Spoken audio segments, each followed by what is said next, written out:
What if a Roman emperor, ruling over millions, faced the same inner battles you do: stress, doubt, and chaos, and won them with a single tool?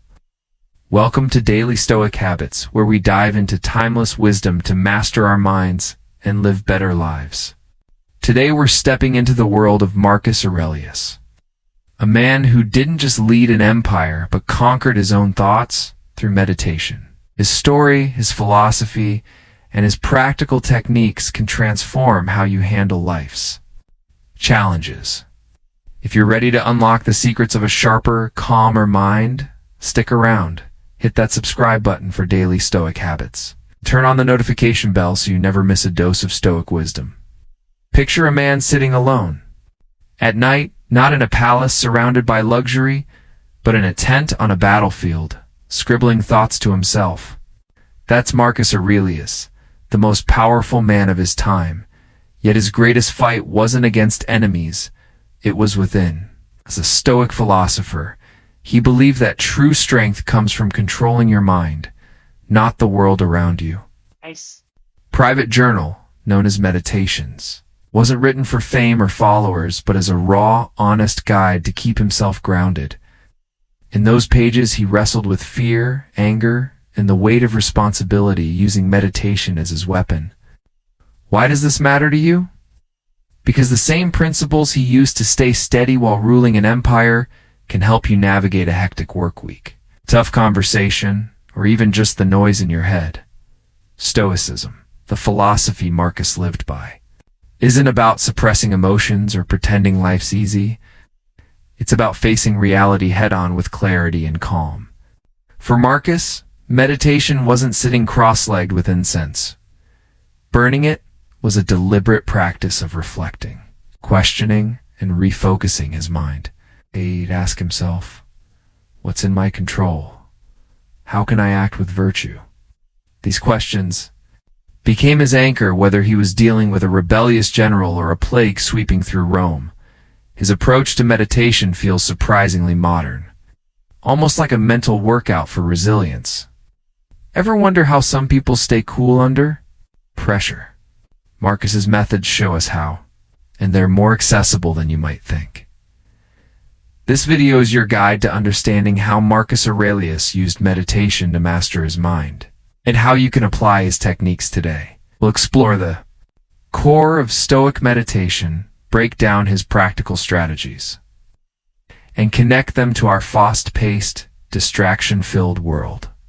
From taming runaway thoughts to finding peace in chaos, Marcus's wisdom is a roadmap for anyone who wants to live with purpose. Whether you're new to Stoicism or a seasoned practitioner, there's something here for you. So, let's dive in and discover how a 2,000-year-old emperor can teach us to take charge of our minds. Don't forget to subscribe to Daily Stoic Habits and ring that bell, because living well starts with thinking well. Imagine a philosophy born in bustling ancient Athens, refined in the heart of Rome, and still guiding people through life's storms today. Stoicism, a school of thought that began around 300 BCE with Zeno of Citium, isn't just abstract theory, it's a practical toolkit for living well. At its core, Stoicism teaches that happiness comes from within, not from wealth, fame, or fleeting pleasures. Its key principles are simple, yet profound. Focus on what you can control, accept what you can't, and act with virtue, wisdom, courage, justice, and temperance. Picture a life where external chaos, like a missed flight or a bad day at work, doesn't shake your inner peace. That's the Stoic promise. The philosophy urges us to train our minds, much like an athlete trains their body, to stay steady through life's highs and lows. It's not about ignoring emotions, but mastering them, choosing rational responses over impulsive reactions. This mindset, polished over centuries, found one of its greatest champions in a man who wore both a philosopher's cloak and an emperor's crown, Marcus Aurelius. Born in 121 CE, wasn't just a name in history books, he was a living paradox. As a Roman emperor from 161 to 180 CE, he held near absolute power, commanding armies, shaping laws, and facing crises like wars and plagues. Yet, beneath the imperial purple, he was a man wrestling with the same doubts and fears we all face. Raised in a world of privilege, Marcus was drawn to Stoicism early, mentored by teachers like Junius Rusticus. His reign wasn't a serene stroll through marble halls. He faced betrayals, like the rebellion of General Avidius Cassius, and personal losses, including the deaths of several children. Through it all, he turned to philosophy not as an escape, but as a compass. Why would a man with everything power, wealth, legacy spend his nights reflecting on self-discipline and mortality? Because Marcus knew that true control lies in the mind, not the throne. His Stoic practice wasn't about grand gestures, but quiet. Daily work questioning his judgments, practicing gratitude, and aligning his actions with virtue. At the heart of Marcus's philosophy lies Meditations, a collection of personal writings never meant for public eyes. Written in Greek, often in rough military camps during campaigns, these notes were his private dialogue with himself. Think of a journal where raw thoughts spill onto the page, no polish, just honesty. In Meditations, Marcus doesn't lecture, he wrestles. He reminds himself to rise above anger, to see obstacles as opportunities, to embrace life's impermanence.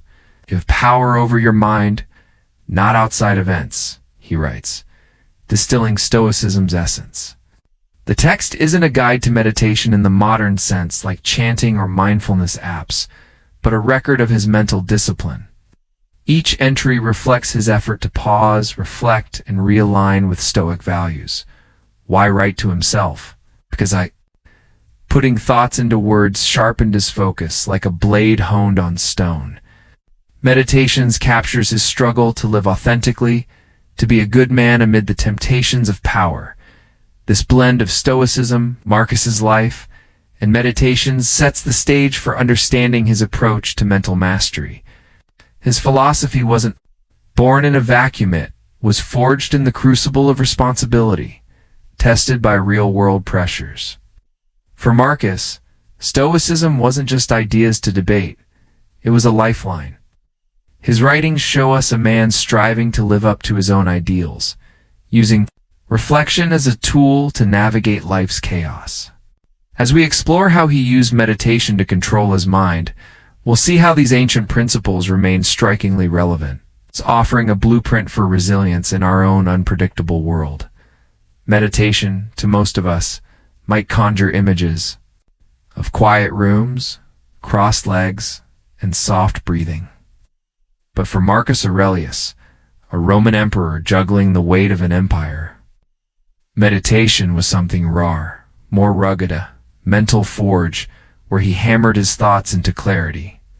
In his Stoic philosophy, meditation wasn't about escaping the world but diving deeper into it. Confronting reality with unflinching focus was self-reflection, a disciplined act of turning inward to examine his mind, strip away distractions, and anchor himself in the present moment. For Marcus, this wasn't a luxury, it was survival. His life filled with betrayals, wars, and the constant pull of power demanded a mind that could stay sharp and steady. Through meditation, he sought to master his emotions, align his actions with virtue, and live in harmony with life's chaos. Approach, captured in the pages of Meditations, feels less like spiritual ritual and more like a warrior's training, practical and unyielding. What did meditation look like for Marcus? It was less about sitting still and more about engaging in deliberate mental exercises. One of his core practices was self-questioning, a kind of internal cross-examination. He'd challenge his own reactions, asking, is this worth getting upset over? Is this in my control? This wasn't passive musing, but a rigorous dialogue to cut through emotional fog. In Meditations, he writes, You have power over your mind, not outside events. Realize this, and you will find strength. This simple truth was his North Star. By questioning his impulses, he could pause before anger or fear took hold, choosing reason instead. Imagine a man facing a rebellious general or a plague ravaging his people, yet stopping to ask himself, what's the rational response here? That's the power of his self-questioning. It grounded him when the world spun out of control. Another pillar of Marcus's meditation was contemplating death, a practice that might sound grim, but was deeply liberating. He didn't shy away from mortality. He leaned into it. Think of yourself as dead, he wrote. You have lived your life. Now take what's left and live it properly. This wasn't morbid obsession, but a wake-up call to focus on what truly matters. By reflecting on life's brevity, he stripped away petty worries. Why stress over a slight when tomorrow isn't guaranteed? This practice, often called memento mori, helped him prioritize virtue over vanity. Picture him in a cold military tent, staring at the stars, reminding himself that emperors and peasants alike share the same end. It was a humbling reset, sharpening his focus on living with integrity in the present. Marcus also meditated on impermanence, embracing the Stoic belief that everything, empires, loved ones, even his own body, is transient. All things are in flux, he noted, urging himself to accept change without resistance. This wasn't resignation, but empowerment. By internalizing that nothing lasts, he could face loss or failure without being crushed. When his children died or his plans faltered, he'd remind himself, this too shall pass. This acceptance freed him from clinging to what he couldn't control, letting him focus on his actions and attitude. It's a mindset that cuts through modern anxieties. Think of the stress over a job loss or a broken plan.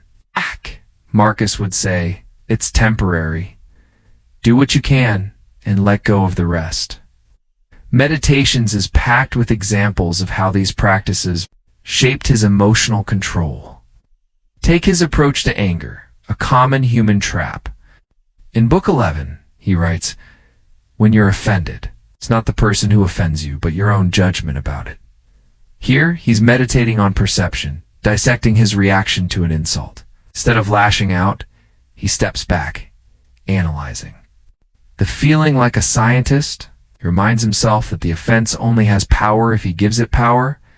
This reflection let him respond with patience, not rage, even when dealing with disloyal advisors or scheming senators. It's a masterclass in emotional alchemy, in turning a spark of anger into a moment of growth. Another striking example comes in Book 2, where he urges himself to start each day with clarity. When you wake up, tell yourself, the people I deal with today will be meddling, ungrateful, arrogant, dishonest, jealous, and surly. They are like this because they can't tell good from evil. This isn't cynicism, but a meditative prep for the day. By anticipating human flaws, he steels himself against frustration. It's like mental armor. He's ready for the worst, but chooses to act with kindness anyway. Ever had a day where everyone seems to test your patience? Marcus's morning reflection is a blueprint. For staying calm in the storm, he also used visualization to reinforce his meditation. In Book 6, he writes, consider the lives led by others, how they labor, how they fret, how they're driven by their own restless thoughts. This vivid imagery helped him step outside himself, seeing his struggles as part of the human condition. It's a humbling exercise, shrinking personal dramas into perspective. When he felt overwhelmed, he'd picture the vastness of time or the cosmos, reminding himself, you're a small part of a great whole. This cosmic zoom-out dissolved petty grievances, refocusing him on what's essential. Marcus's meditation wasn't flawless. He admits to slipping, 2 moments of frustration or doubt. But that's what makes his practice relatable. He wasn't a saint, he was a man working daily to be better. His writings show a constant return to self-reflection. Death and Emperor Marcus Aurelius didn't have a therapist, a meditation app, or a self-help book, yet he mastered his mind in a way that still inspires us today. His practice of Stoic meditation wasn't just philosophical musing, it was a psychological tool, a mental discipline that reshaped his thoughts and emotions. Living in a world of political intrigue, war, and personal loss, he used meditation to tame negative thinking, boost self-control, and stay grounded. His approach offers a blueprint for anyone looking to navigate life's emotional turbulence. By diving into the mechanics of how his meditation worked, exploring its practical applications, and comparing it to modern methods like mindfulness and cognitive behavioral therapy, you can see why his techniques remain powerful tools for controlling the mind. At its core, Marcus's meditation operated like a mental filter, catching destructive thoughts before they spiraled. Psychologically, negative emotions, anger, fear, or envy often stem from distorted perceptions. Marcus understood this instinctively. In Meditations, he writes, "If you are distressed by anything external, the pain is not due to the thing itself, but to your estimate of it. And this you have the power to revoke at any moment." This insight is profound. Our minds assign meaning to events, and by changing that meaning, we change our emotional response. His meditative practice involved pausing to examine his judgments, questioning their validity. Was a slight from a senator truly worth his anger? Was a military setback a catastrophe, or just a challenge? This deliberate reflection disrupted automatic negative thought patterns, creating space for reason to take over. Neurologically, this aligns with how mindfulness practices reduce activity in the amygdala, the brain's fear center, while strengthening the prefrontal cortex, which governs self-control. Marcus was, in essence, rewiring his brain through repetition, training himself to respond with clarity rather than impulse. This mental discipline also enhanced his self-mastery, the ability to act intentionally rather than reactively. A Stoic Meditation required him to focus on what was within his control, his thoughts, actions, and attitudes, while letting go of the rest. You have power over your mind, not outside events, he reminds himself. By internalizing this, he built a psychological fortress, unshaken by external chaos. When a plague ravaged Rome, or a trusted ally betrayed him, he didn't waste energy on what he couldn't change. Instead, he meditated on his response, asking, "How can I act with virtue here?" This focus on agency mirrors modern theories of locus of control, where people with an internal focus believing they shape their outcomes show greater resilience. Marcus's daily practice of self-reflection, often at dawn or in quiet moments, reinforced this mindset, making self-control not just a goal but a habit. Practically, Marcus applied meditation to manage three universal struggles: anger, anxiety, and desire. Anger, for instance, was a constant temptation in his world of political games and disloyalty. In Meditations, he advises, when you are offended, it's better to think how to answer than to flare up in anger. Through meditation, he'd dissect the offense, realizing it was often his perception, not the act, that fueled his rage. By reframing a senator's insult as a reflection of their character, not his worth, he could respond with patience. This practice saved him from rash decisions that could have destabilized his rule. Anxiety, too, was a foe he faced, especially during Rome's crises. He countered it by focusing on the present, writing, "Do not disturb yourself by picturing your life as a whole." This meditative anchoring, concentrating on the task at hand, kept worry from spiraling. Desire, whether for power or pleasure, was another trap. Marcus meditated on impermanence, reminding himself that all things pass, which dulled the pull of fleeting temptations. Picture him rejecting lavish feasts or flattery, choosing simplicity to stay true to his values. These applications weren't abstract, they were daily choices that shaped his leadership in life. How does Marcus's approach stack up against modern methods like mindfulness and cognitive behavioral therapy? Surprisingly, the parallels are striking. Mindfulness, rooted in Buddhist traditions, but popularized in the West, emphasizes non-judgmental awareness of the present moment.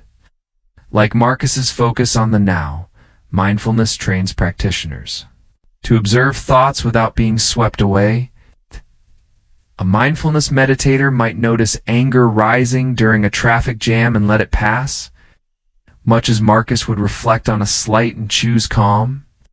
Both practices build emotional resilience by creating a gap between stimulus and response. However, Marcus's meditation is more action-oriented. It's always tied to living virtuously, whereas mindfulness often prioritizes awareness for its own sake. Cognitive behavioral therapy, meanwhile, shares Marcus's emphasis on challenging distorted thoughts. CBT therapists teach clients to identify cognitive distortions, like catastrophizing, and replace them with balanced perspectives, exactly what Marcus did when he reframed setbacks as manageable. In Meditations, he writes, "Things do not touch the soul, for they are external and remain immovable. Our perturbations come only from the opinion we form." This could be straight out of a CBT workbook, yet unlike CBT's structured sessions. Marcus's meditation was a lifelong self-directed practice, woven into his daily routine. There are differences too. Modern mindfulness often uses guided exercises or apps, while Marcus relied on raw self-discipline, scribbling thoughts in a tent or palace. CBT requires a therapist's guidance for many, but Marcus was his own coach, using Stoic principles as his framework. Still, the overlap is uncanny. Both mindfulness and CBT aim to rewire thought patterns, just as Marcus did through reflection. His meditation, though, carries a moral weight absent in some modern practices. For him, controlling the mind wasn't just about feeling better. It was about being better a leader, a father, a human. This ethical drive gives his approach a depth that resonates across centuries. Marcus's meditation shows us that controlling the mind is both art and science, a blend of insight and effort. By dissecting negative thoughts, he neutralized their power. By focusing on what he could control, he built unshakable self-mastery. And by applying these principles to anger, anxiety, and desire, he lived with purpose in a chaotic world. His methods, echoed in mindfulness and CBT, prove that the human struggle and its solutions are timeless. Whether you're facing a tough day or a life-changing crisis, Marcus's meditation offers a path to clarity, strength, and peace. Life today moves at a relentless pace, a whirlwind of notifications, deadlines, and endless choices. Our minds are under siege, scrolling feeds fracture our focus. Work stress gnaws at our calm, and the pressure to keep up leaves us frazzled. In this digital age, distraction and tension are the new normal, pulling us away from clarity and purpose. Yet the ancient wisdom of Marcus Aurelius, a Roman emperor who faced his own chaos, offers a lifeline. His Stoic meditation, a tool for mastering the mind, isn't just a relic of history. It's a practical guide for navigating our modern struggles, helping us tame emotions, sharpen decisions, and live with intention. The challenges we face are uniquely modern but eerily familiar. Smartphones ping us into a state of constant alertness, splitting our attention across a dozen tabs and apps. Studies show we check our devices over 100 times a day, each glance chipping away at our focus. Stress, too, is rampant, whether it's a looming work project or the vague unease of an uncertain future. Our minds churn with worry. Marcus didn't have a phone, but he knew distraction and pressure. It's meditative practice, pausing to reflect, questioning his reactions cuts through our digital fog. By focusing on what's in our control, like how we respond to a stressful email, we can quiet the noise and reclaim our attention. Ever feel overwhelmed by a buzzing inbox? Marcus would say you don't have to answer every thought or notification. Applying Stoic meditation today means mastering emotions in a world that amplifies them. When a heated social media post sparks anger, Marcus's method of self-questioning, "Is this worth my peace?" helps us step back and choose calm over outrage.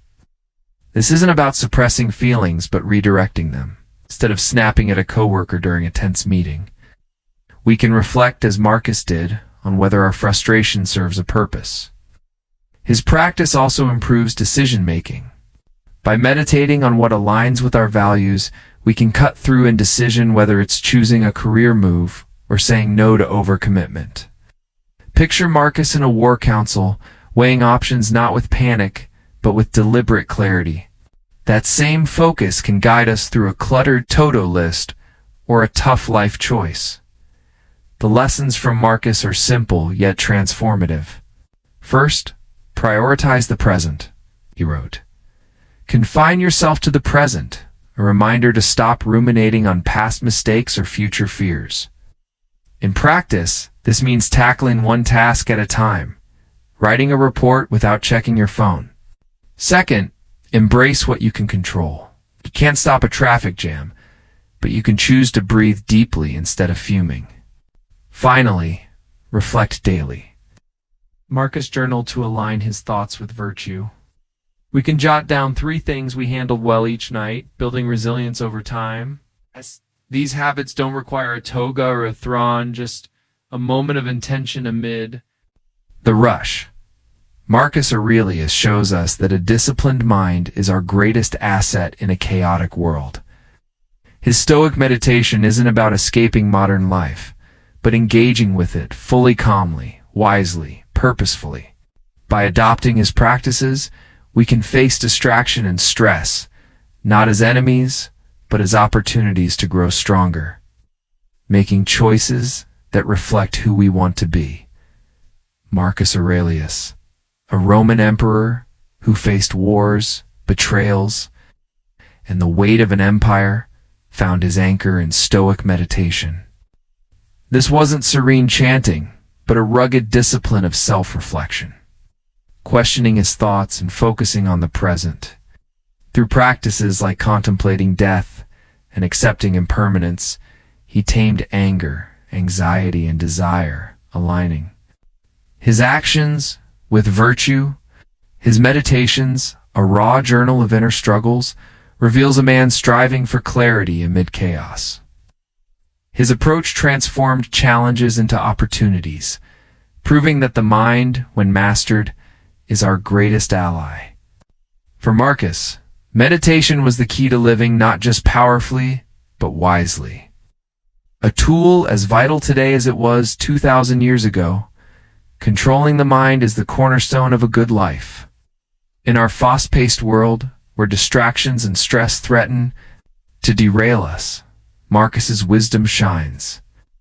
A disciplined mind chooses calm over rage, focus over frenzy, purpose over drift. By meditating on what's in our control, we gain freedom from external turmoil, whether it's a heated argument or a looming deadline. This mental clarity lets us make decisions that reflect our best selves, fostering resilience and inner peace. Marcus showed that true strength isn't in dominating others, but in mastering ourselves, a principle that cuts through the noise of modern life. So, take a page from Marcus's book. Start small. Pause each day to reflect. Ask what you can control and let go of the rest. Write a single thought before bed, or take a moment to focus on the now. These Stoic practices aren't complex. They're deliberate choices to live with intention. Inner peace isn't a distant goal. It's built through daily effort, one thought at a time. Due to time constraints, we'll wrap up here. I hope this video has been helpful. Now, if it aids you even slightly, I'm deeply satisfied. Save it too. Your playlist for a revisit anytime. Like and share it. If a single notification could change a life, and subscribe for something special. See you next time.